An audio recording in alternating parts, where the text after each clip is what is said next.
Olá, milionários. Eu vou fazer um complemento aí.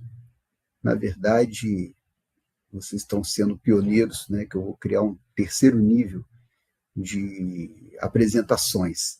Então, falei sobre investimento em valor, né? Deep Value Investing. E agora eu vou falar com vocês uma premissa para vocês fazerem esse tipo de investimento. Eu vou falar a teoria do cisne negro, não só para que vocês possam aplicar, no caso que eu expliquei da última vez, de ações que estão passando por algum problema, portanto, estão muito abaixo de seu preço justo. Consequentemente, se elas se recuperarem, elas podem ter uma grande valorização. Então, são ações com um risco maior, bem maior do que uma ação de dividendo, mas o potencial de ganho de capital muito grande. E até de dividendos, se a empresa se recuperar, como eu comentei com vocês. Tá bom? O que eu vou explicar também serve, por exemplo, para a criptomoeda. Você pode também aplicar essa teoria tranquilamente para as altcoins. Né? Bom, vamos lá então. Teoria do cisne negro.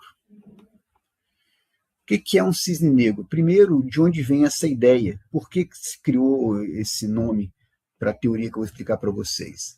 Então, acontece o seguinte, que lá na Europa, se imaginava lá em 1790, mais ou menos, que só existiam cisnes brancos. Por quê? Porque ninguém tinha visto ainda um cisne negro. Então, tinha-se a crença que não existiam cisnes negros. Até que um inglês, ele é explorador, né?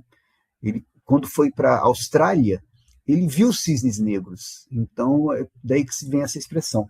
Não significa que você nunca tenha visto um cisne negro, que ele não exista. Então, não significa que você nunca viu alguma coisa que aquilo não exista. E não significa, que é o que mais interessa para nós aqui, que algum evento não aconteceu ou que dificilmente ele aconteça, que ele não possa acontecer novamente. Né? Então, a premissa é essa daí. Porque nós somos acostumados a fazermos planejamento pensando no convencional, no que sempre aconteceu e sempre a gente espera que vá acontecer. Mas existem eventos que são bem fora da caixa e que eles existem. A gente vai discutir um pouco sobre isso e principalmente também como que a gente pode se beneficiar disso. Né? Então, aqui a teoria do cisne negro, né, trata de eventos imprevisíveis, raros e de alto impacto. Né? Então, imprevisível a gente não conseguiu, né, imaginar que fosse acontecer, até porque são raros. Né? E muitas vezes nunca aconteceram. E isso aí causa um alto impacto, tá? A importância tanto negativo como positivo na sociedade. Por isso que é importante a gente se atentar a isso. Né? Então, que alteram drasticamente, é que faltou, né? Então, o mundo, né? Quando coloca esse slide aqui, ó, como peça aqui, mas tudo bem. Aqui eu já falei a questão do cisne negro, né? O que se baseia. Bom, e aqui é o Nassim Taleb. Né? Nassim Taleb é um matemático que ele, na verdade, ele não inventou o gerenciamento de risco, ele nem inventou o termo cisne negro, mas ele, através do livro dele, exatamente, Cisne Negro, primeiro ele lançou Iludidos Acasos, e o grande sucesso dele foi o Cisne Negro. Vale a pena vocês lerem esse livro, tá? E foi baseado nisso que ele ganhou muita fama. Ele trouxe, então, gerenciamento de risco, que é um assunto que bem específico no mundo acadêmico, né? No mundo financeiro também, empresarial, ele trouxe isso daí para o público em geral. Então, ele ficou famoso. Né? Bom, está aqui o livro, né, que eu comentei, A Lógica do Cisne Negro. Tá? Sugestão aí para vocês, uma boa leitura. Tá, eu quero falar um pouco de estatística, né? Então, eu vou falar sobre curva gaussiana. Quando vocês fazem, quando se faz, né, melhor dizendo, pesquisas eleitorais, então, fala assim, candidato X tem tantos por cento de voto, variando 2 para mais, 2 para menos, né, geralmente, tem uma variação, né, com uma confiança de 95%. Então, o que é isso? Aqui na curva gaussiana, você tem as probabilidades de uma medida ela ser encontrada. Né? No caso da eleição, você tem a probabilidade de um resultado. Então, eles fazem uma pesquisa, e aí quando eu falo assim, 95% de certeza, é porque está aqui, ó, nesse intervalo aqui. O resultado que você vai achar vai estar restrito a esse universo aqui. Estou quase passando aqui, tá bom? Se falar 68%, você tinha um intervalo menor, onde você está procurando a tua resposta, tá bom? E se falasse 99,7%, você tem um intervalo maior ainda onde você está procurando a tua resposta. Bom, então por que a gente não trabalha com 99,7%, trabalha com 95%? Porque você observa que 95% é exatamente o meio termo. 68%, você teria aqui uma menor amostragem. O seu resultado está aqui, tá? Na verdade, aqui é a média que você tem. A média está aqui, das suas medidas, tá? Dos resultados que você obtém, que é o valor mais provável, é a média. Porém, você tem um universo aqui limitado de amostragem, tá? De resultados consequentemente. Mas você tem um desvio menor. Sigma é o desvio, Mi é média, né? Mi aqui é média, tá bom? Então você tem aqui Mi menos sigma é que Mi mais sigma. Então você tem um desvio positivo ou negativo, que é aquele resultado que eu falei. Tantos por cento de voto, mais 2, menos 2. Né? Então você tem uma variação, você tem um intervalo. 95%, né, você tem isso daí. Se eu aumento para 95%, eu tenho mais amostragem do que 68%, eu tenho mais informação. E tem um erro maior também. Se eu coloco 99,7%, eu aumento o universo de informação que eu tenho, mas em compensação eu aumento o quê? O meu intervalo de erro. Então, aqui seria, por exemplo, com 3% para cima ou 3% para baixo o meu resultado. Está entendendo? Por isso que geralmente trabalha com 95%, que é o meio termo. Você vai ter aí uma informação maior que 68% e um erro menor que 99,7%. Tá bom? Tá. E o que isso tem a ver? Se eu estou falando de pesquisa eleitoral, a população ela é limitada. Então, eu não vou esperar ter resultados muito fora do que a média que eu encontrei. Não sei, isso aqui é uma pesquisa honesta, tá? Porque do jeito que eles fazem aí, eles tendenciam, eles manipulam, enfim. Então, poucos institutos, né, têm seriedade. Né? Parar na pesquisa, o único que eu já vi assim, ser mais sério nisso. Inclusive, antigamente existia o IBOP. O IBOP, ele mudou de nome, hoje tem outro nome, que eu nem lembro mais. Ele, para enganar, porque na verdade ele estava errando tão bizonhamente que tiveram que mudar o nome dele. Tinha queimado já o filme. Não fechou, não, ele continua existindo, só que ele tem outro nome. Me esqueci agora também. Então, melhor não falar, porque eu falar errado e queimar o nome de algum instituto aí que não tem culpa do cartório. Mas pesquisa lá, o IBOP ele mudou de nome de tanto que ele errou o resultado. Bom, mas enfim, o que acontece aqui? Então, numa eleição, você vai ter, sua população é limitada. Você não vai ter, por exemplo, vamos botar que nós somos aí 220 milhões de brasileiros, nós temos aí 150 milhões de eleitores. Então, você não vai esperar ter na eleição 300 milhões de votos, porque senão alguma coisa vai estar errada, né? Você tem mais eleitores do que população, isso não vai existir. Né? Nem de 150 milhões, se tiver mais de 150 milhões de votos, nesse caso, se realmente forem 150 milhões de eleitores, se você tiver, por exemplo, 160 milhões de votos, portanto, teve fraude, porque seu universo é limitado. Tá bom? E isso daí acontece no dia a dia nas ciências também.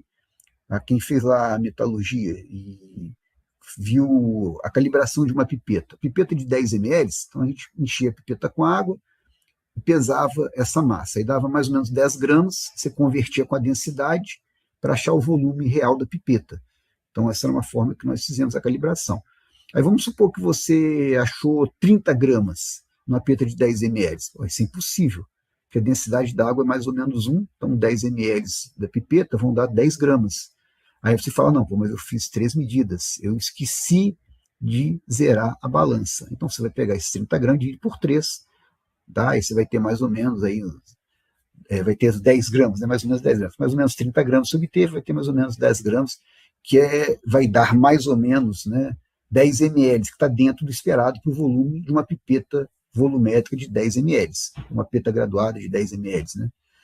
Qualquer uma das duas. Enfim, então, você vai ter um resultado que é limitado. Agora, existem eventos onde que são totalmente fora da curva, a gente chama fenômeno de cauda, tá? Que são fora do que a gente espera obter, que é essa parte aqui mais escura do gráfico, é onde está concentrada a maior parte dos resultados. Né? Por isso que a média está aqui, ela representa a maioria dos dados que são encontrados. Tá bom? Agora, você tem valores que saem, tá, desse controle de expectativa, né? Esse controle de medidas, esse controle de resultado mesmo que você vai ter, porque vão ser resultados extremamente inesperados. Tá? Então, o exemplo disso daí é, por exemplo, você imaginar quanto um livro que você escrever, com um escritor escrever, pode gerar de lucro. Por quê? Imagina, então, geralmente um lucro do livro vai estar aqui nessa área escura, de vários escritores normais, vamos dizer, né? Escreveram um livro e ficou nessa faixa aqui. Um lucrou um pouco mais, um pouco menos, aliás, um lucrou um pouco mais, tá bom? Aqui é a média do lucro de quem escreveu o livro. Agora, vai ter aquele que, putz, ninguém vai ler, vai ser horrível, então vai estar por aqui. O cara nunca mais escreveu na vida dele, tão ruim que foi o livro. Tá? E vai ter aquele que vai ficar milionário, então vai estar por aqui. São chamados evento de cauda, tá? Por causa disso, que vem aqui para essa parte extrema da gaussiana. Tá? Então, por exemplo, o camarada escreveu um livro e o livro caiu no gosto popular. Então, ele vai virar um best-seller. Então, já vai passar para cá do lucro, né? Vai ficar na parte mais rentável de quem escreve livro. Vai estar por aqui o resultado desse escritor. E aí, de repente, um diretor de Hollywood gostou do livro e resolve fazer um filme com ele. Vai pagar direito autoral para o livro, então ele já expande mais para cá.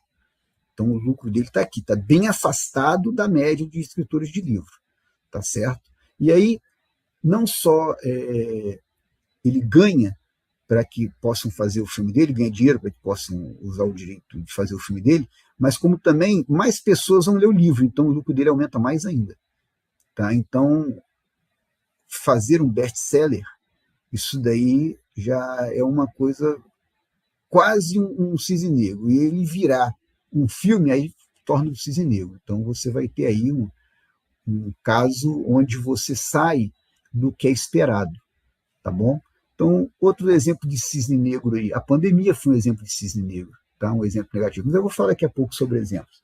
Porque ninguém esperava a pandemia. Ela, a última vez que tinha acontecido daquela magnitude, tinha 100 anos, né? Foi em 1908 que aconteceu, né? 1918 tinha acontecido a última vez, né? Lá com o final da Primeira Guerra Mundial, a gripe espanhola pegou, inclusive na Segunda Guerra, chegou a afetar quem estava lutando lá. Então, por isso que você tem um fenômeno, né, que a gente fala de cauda, um fenômeno extremo, né, que um fenômeno que acontece de 100 em 100 anos, é algo raro, como tinha dito, e que afeta grandemente a humanidade. Tá bom? Agora, tem coisas boas também, como vou comentar com você. Eu falei escritor, né, seria um caso bom e a pandemia é um caso ruim. Bom, vamos lá. Bom, quais são os 3 pilares do cisne negro? Primeiro, tem que ser imprevisível. Né? Então, isso é importante, porque a gente não é evidente, a gente não consegue saber o futuro. Por isso que na vida da gente é importante a gente sempre estar preparado para uma eventualidade. Você não vai saber o que vai acontecer, mas, por exemplo, no caso da pandemia, qual lição que deixou? Ter dinheiro guardado. Porque o pessoal, fica em casa, a economia vê depois, mas e a pessoa que era autônomo? Quem, por exemplo, trabalhava montando móveis como autônomo, né? Marceneiro trabalhava como autônomo, profissionais liberais, né? Médicos, dentistas, advogados, né? Pessoas que vivem de comércio informal, camelôs, né? Como é que essa pessoa sobreviveu? Então, tudo bem, lá o governo deu 600, aumentou lá de 180 era o Bolsa Família, deu 600, sabe? Mas mesmo assim, você imagina a pessoa ganhar R$2.000 por mês, né? R$3.000 por mês, de repente vai vir com R$600. Então, uma lição é que você guardar dinheiro, ter uma reserva. Né? Então, muitos pensavam em 6 meses de reserva, era os educadores financeiros, né? Eles ensinavam ter 6 meses de seus gastos como reserva. Para você ficar demitido, ter algum evento, você ficar doente, você é autônomo, né? Não ter como trabalhar. Com a pandemia, se expandiu isso aí para um ano. porque foi mais ou menos o tempo que ficou fechado aí o comércio, com tudo, sem poder trabalhar. Tá certo? Bom, então aqui é um outlier, ou seja, fora da curva o evento. Né? Então você não tinha ideia que pudesse acontecer, por isso que é uma coisa rara. Tá certo? Não é igual, por exemplo, virada de ano, você sabe sempre quando vai ter e quando vai ter. Né? Pandemia não tinha como prever aquilo. Impacto severo, né? Provoca mudança drástica e de grande magnitude na sociedade. E a retrospectiva é explicável. Depois que acontece, pessoas começam a criar uma justificativa para aquilo ter ocorrido como se fosse uma coisa bem lógica, tá certo? Mas no caso lá da pandemia, não, porque na verdade a China, lá em Wuhan, estava desenvolvendo o vírus, e aí, por um erro operacional, o vírus escapou e você viu onde chegou. Aí também, tragédias têm vários fatores, porque o governo da China não avisou que tinha acontecido, então contaminou pessoas que viajaram, foram levando o vírus. Aqui no Brasil, por exemplo, não se quis fechar porque ia ser carnaval, então muitas cidades não quiseram fechar a fronteira, deixar as pessoas chegassem de viagem em quarentena por causa disso, isso ajudou a espalhar, enfim. Mas, enfim, era no primeiro momento, como eu falei, foi um acidente, né, uma negligência que aconteceu em Wuhan, um acidente devido à negligência lá do laboratório que desenvolvia a guerra biológica. Então, por isso que não tem explicação a pandemia. É um evento que aconteceu e você tinha que ter um plano de contingência que, na verdade, não tinha, não funcionou, e os países também eles não tiveram a gestão adequada logo quando começou. Por isso que vira pandemia. Pandemia é um evento de grande escala, né? Endemia, uma menor escala, e pandemia quando extrapola uma endemia. Bom, então aqui exemplos práticos. Então eu falei a crise financeira de 2008, que quebrou, né, baseado no sistema imobiliário. Isso aqui foi bem lógico que aconteceu, mas depois que acontece, você analisa. Poucos conseguiram prever que ia acontecer. Tá? Teve até gente que previu, ganhou dinheiro, com isso, muito dinheiro. Tá? Assista o filme A Grande Aposta, que você vai ver sobre isso, né, que é a chamada crise do subprime. Esse filme conta de dois investidores, três investidores e mais um outro, que inclusive hoje está falando contra a inteligência artificial, falando que a inteligência artificial está criando uma bolha e que o mercado vai explodir por causa disso. Mike, eu esqueci o resto do nome dele. Mas assista esse filme também, é muito bom. Já sugeri lá quando estava falando com vocês no nível básico desse projeto, e ele vale muito a pena. Então, foi um cisne negro negativo, porque impactou negativamente a economia. Muitos bancos quebraram, inclusive, o sistema financeiro sofreu bastante, então houve uma crise econômica grande no mundo, porque dos Estados Unidos espalhou, né, para o resto do mundo. A pandemia de 2020, quando eu acabei de falar com vocês aí, também foi um evento, um cisne negro, né, porque, como eu falei, não se esperava que acontecesse. Agora, também acontecem cisnes negros positivos. Então, imagina, quando se descobriu o Viagra, estávamos pesquisando um remédio para o coração, eles perceberam o efeito colateral, né, que era melhorar a disfunção erétil. Então, isso daí o laboratório da Pfizer ganhou uma fortuna com essa descoberta. Então, isso aqui foi um cisne negro. E ajudou muitas pessoas também. Muitas pessoas que de uma hora para outra passaram de cordeiro a leão novamente. E o avanço da inteligência artificial. Né? Então, a gente está vivendo esse avanço da inteligência artificial que está fazendo uma disruptura na sociedade, mudando o negócio, mudando hoje, por exemplo, você vai ao Google, digita alguma coisa, a inteligência artificial já busca, já faz uma pesquisa para você.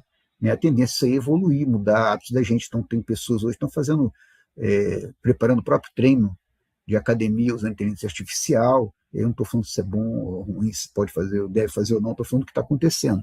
Eu converso com pessoas que estão fazendo isso.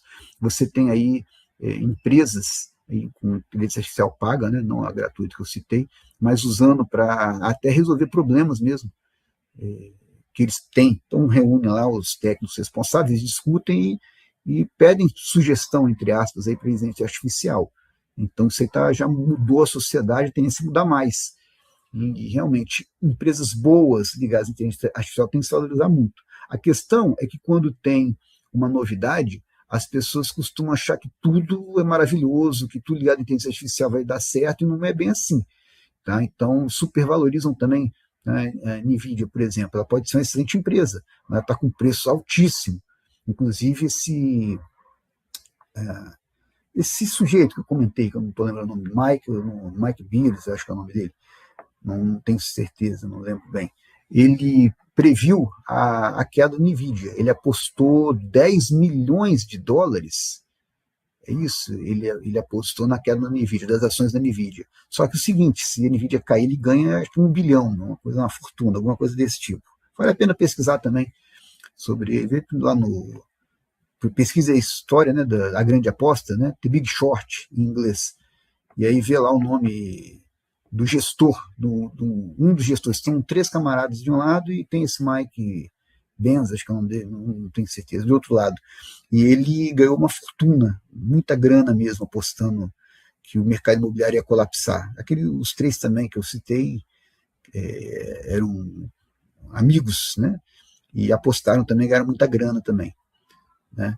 Enquanto todo mundo não acreditava que fosse acontecer aquilo, mas eles viram uma racionalidade por trás, o filme até mostra porquê e acertaram. Bom, então são exemplos aí de cisne negro. A falácia da previsibilidade, então você não vai conseguir acertar, tá, as coisas. Por isso que você tem que planejar, mas você faz um planejamento geral, só para você saber para onde você vai caminhar, por exemplo, no próximo mês ou no próximo ano. Está sempre preparado para o imprevisível. O nome imprevisível é exatamente que é o inverso de previsível. Se você pudesse prever, você já tinha previsto, você não ia deixar acontecer. Entendeu? Então é importante você sempre saber que pode acontecer alguma coisa que você não está esperando. Né? Então, por exemplo, lá nos Estados Unidos, eles estocam comida, água, tem abrigo subterrâneo, que eles esperam sempre um terremoto, um furacão, uma guerra nuclear. Né? Então, isso aí eles estão se preparando. Aqui, como eu falei, com a pandemia, você pode ter uma reserva financeira, que eu já até falei com vocês também lá no nível iniciante, né? Eu falei, tem uma reserva financeira para despesas de vocês durante o ano e reserva de oportunidade, que na bolsa de valores não dá para você comprar com cartão de crédito. Então, na pandemia mesmo, eu lembro que a Petrobras, de R$ 32, ela caiu chegou a valer R$ 12. Né? Então, pouco tempo depois ela recuperou para R$ 24, R$ 26. Então, você ganhou o dobro aí. Em poucos meses, você já ter ganho o dobro de dinheiro numa empresa fantástica que é a Petrobras. Então, isso aí não era previsto de acontecer, e quando caiu a ação, você tinha que ter dinheiro para poder comprar. Você não pode comprar no cartão de crédito nem parcelar. Então, por isso tem uma reserva também de oportunidade, um dinheiro guardado para esses momentos, né, que são imprevisíveis, de trazer oportunidade. Né? Bom, então aqui a gente não deve tentar prever os eventos, até porque eles são aleatórios. Como eu falei, não é só cisne negro, né? Muita coisa que acontece, por exemplo, o imprevisto, a geladeira estragou. Putz, mas a partir do momento que você compra a geladeira, você tirou ela da loja, pode até já vir estragada. Então, na verdade, é um imprevisto que é previsto. Imprevisto, você não sabe quando vai acontecer, mas sabe que vai acontecer. Então, você tem que ter uma reserva para poder consertar a geladeira. Então, a mesma coisa em outros eventos na vida da gente, né? Então, pode até não saber quando vai acontecer ou o que vai acontecer, mas com certeza sempre acontece alguma coisa. Eu até brinco que tem imprevisto, na verdade é previsto já. Todo mês tem alguma coisa diferente que acontece para você poder gastar dinheiro. Em vez de focar em previsões, o autor defende que devemos construir. Você ser antifrágil. Né? Então, o que é isso? Antifrágil, eu botei aqui o desenho da Fênix, que a Fênix, na mitologia grega, é um pássaro que ele renasce das cinzas. Então, sempre ele se regenera, sempre ele volta a brilhar, né? Ele é destruído e volta a brilhar. Ele se destrói e volta. Ou seja, então, antifrágil é um termo que o Nassim Taleb criou, que significa você sair mais forte dos problemas. Então, acabei de falar da pandemia. Para quem não tinha uma reserva financeira, aprendeu que tem que ter. Por quê? Porque pode acontecer outra coisa semelhante à pandemia. Tá? Que a pandemia vai demorar mais 100 anos para acontecer, Deus ajude que não aconteça nunca mais, mas mesmo se demorar 100 anos, eu não vou estar aqui para ver daqui a 100 anos, mas alguma outra coisa parecida pode acontecer, eu já sei que é importante ter uma reserva financeira. Então, por exemplo, uma lição que se sai mais forte. Né? Para quem também, por exemplo, não cuidava da parte física, tá? Pessoas mais fracas têm mais probabilidade de falecer. Então, quem sobreviveu à pandemia aprendeu o quê? que tem que cuidar mais da saúde, tem que ficar mais atento a hábitos de vida saudáveis, não ser sedentário, controlar a alimentação. Aí a gente entra em Okada, né? Falava a questão da saúde, por isso que eu acho ele fantástico, falou da parte financeira e da parte de saúde também. Então, antifrágil é você sobreviver a um cisne negro e sair mais forte, né? Então, lá na crise do subprime, lá da hipoteca imobiliária, você aprender a não fazer hipotecas e valores acima do que você pode fazer. Muitas pessoas, como era fácil o crédito na época do subprime, então você foi ligado ao setor imobiliário. Pessoas que não tinham renda conseguiam comprar casas de milionário. Mas por quê? Porque estava sendo criada uma bolha artificial de financiamento. Facilidade para adquirir a casa era uma política do governo do Clinton, né? Ele quis aumentar o número de pessoas que historicamente tinham um financiamento de casa nos Estados Unidos, né? Atender ao povo, só que o povo não tinha dinheiro para pagar aquele financiamento e aquilo foi virando uma bola de neve. Muitas pessoas ganhavam dinheiro com financiamento, facilitaram também isso daí, enfim. E no final explode a bolha. Tá? Não existe dinheiro infinito, tá bom? Então a ideia é sair mais forte. Então a pessoa aprendeu o que no subprime? Controlar o valor das suas dívidas imobiliárias, das suas hipotecas. Então foi um aprendizado isso daí. E aqui o Taleb, ele ensina a estratégia de Barbell, né? Que é dos halteres. Barbell em inglês significa halter.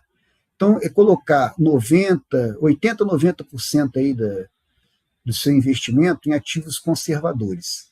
10 a 20 em ativos agressivos. Às vezes fala até mais, tá? Vi fonte aí que fala de 99% em conservador e 1% em ativos agressivos. Aí depende do que você tem de investimento, tá bom? Mas mais ou menos a ideia é você colocar a maior parte dos seus investimentos em algo seguro e outra pequena parte em ativos de alto risco, mas pode dar muito lucro. Tá? A brincadeira é essa. Então, aqui dá como exemplo ouro, dinheiro. Guardar dinheiro não é uma boa, não, mas beleza. Peguei lá das figuras e falava isso aí. Renda fixa. Renda fixa, sim. Né? Ouro, renda fixa. Bitcoin eu coloco aqui também, tá? Bitcoin eu colocaria aqui também. Ações, ação de dividendo, eu coloco aqui também. Agora, aqui desse lado, ele cita ações, tá? Você pode colocar ações, aquelas que eu expliquei no vídeo passado, que eu coloquei no grupo lá, de vocês, viver de dividendos. Ações que estão em recuperação, então você pode considerar aqui, sim, tá? Ação de dividendo, ação de Blue Caps, né? Banco do Brasil, Petrobras, eu não considero que é ativo de risco, não. Para mim é conservador. Não pode ser, não é hiperconservador. Tudo bem, hiperconservador até ouro, renda fixa só. Ok. Tá? Agora, derivativo, o que são derivativos? É o material que eu já coloquei no grupo de vocês, são opções. Tá? Tem pessoas que elas fazem apostas com opções, colocam lá um dinheiro que pode perder, arriscando. Geralmente elas perdem, mas a ideia é que quando ganhar, ganha tanto que compensa todas as perdas que teve. Tipo, por exemplo, fica o ano inteiro perdendo. Todo mês aposta em opção. Todo mês perde. Uma vez no ano que ganhar, vale por todas as perdas e ainda sobra dinheiro, entendeu? Isso que é um investimento agressivo. Isso que seria aí colocar em ativo de risco, tá bom? Que opções são apostas. Então você vai apostar, por exemplo, que vai estourar uma barragem, ou que a Vale vai ter um grande prejuízo, ou vai estourar uma barragem, ou vai ter uma guerra que vai diminuir o consumo de minério, entendeu? Você vai apostar sempre nisso, que vai acontecer uma desgraça, que vai afetar a Vale, por exemplo. Você compra opção, você faz aposta contra a Vale, tá bom? E se acontecer, você ganha uma fortuna. Se não acontecer, que é o normal não acontecer, isso que eu falei, você perde o dinheiro da tua aposta. Só que é pouco, você perde centavos, tá bom? Se, por opção, né? Perde centavos por opção. Se acontecer o que você está apostando, você ganha reais. Então, você está vendo a dimensão? Então, transforma, você pode ganhar uma fortuna com isso aí, dependendo de quanto você apostou. Bom, então aqui eu coloquei, ó, o que eu considero alto risco. Criptomoedas, principalmente altcoins, tá? Porque, para mim, Ethereum e Bitcoin são ativos seguros. Voláteis, né, sofre variação, assim como o ouro também sofre variação, assim como as ações sofrem variação. mais seguros. Não vejo risco de colapsar, não. Pelo contrário, está em baixa, fica o momento de comprar igual agora, está bem barato a criptomoeda. Agora, tem outras que você vai apostar, que não são as altcoins aí que, né, tirando o Bitcoin aí, tirando Ethereum, para mim todas as outras criptomoedas são apostas. Tem aí umas mais, outras menos, você vai colocar então, quanto mais arriscado, vai entrar mais nesse grupo aqui de menor investimento. Tá? E você vai colocar 80% a 90% em ativos seguros. Então, eu já falei, renda fixa, principalmente renda fixa, que é considerada aí como ativo seguro.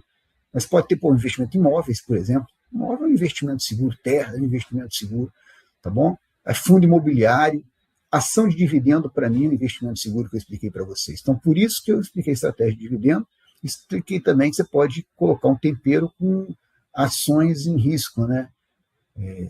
Investimento de valor, investimento profundo de valor, né? Deep Value Investing, tá bom? E aí você faz um equilíbrio dinâmico entre os dois. O que é o equilíbrio dinâmico?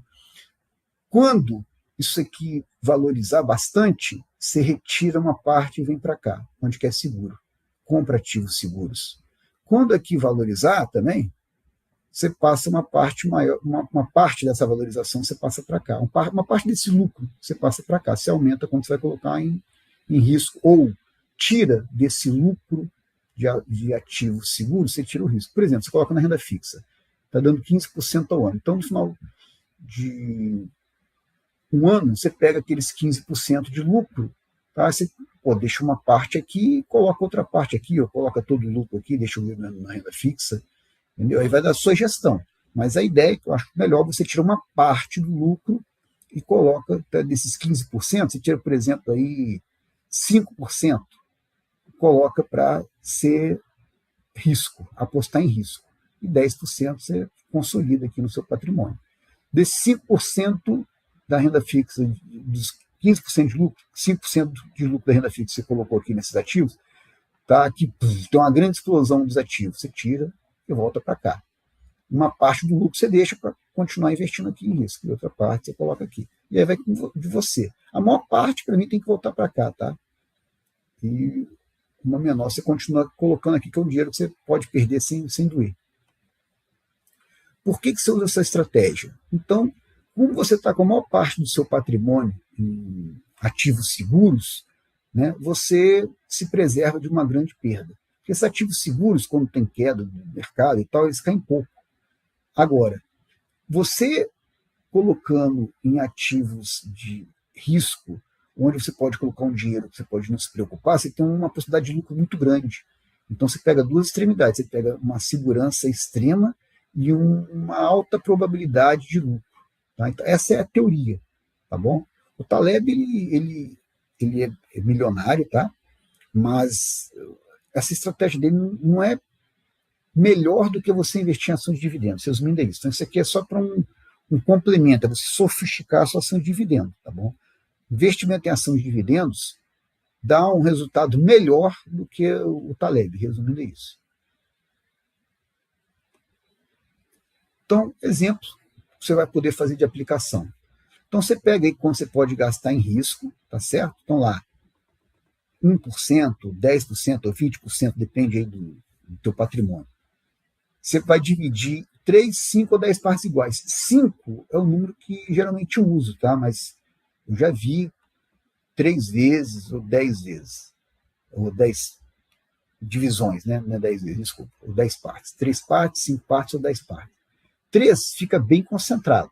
Então você tem uma possibilidade maior de ganhar, mas você também tem a possibilidade bem maior de perder.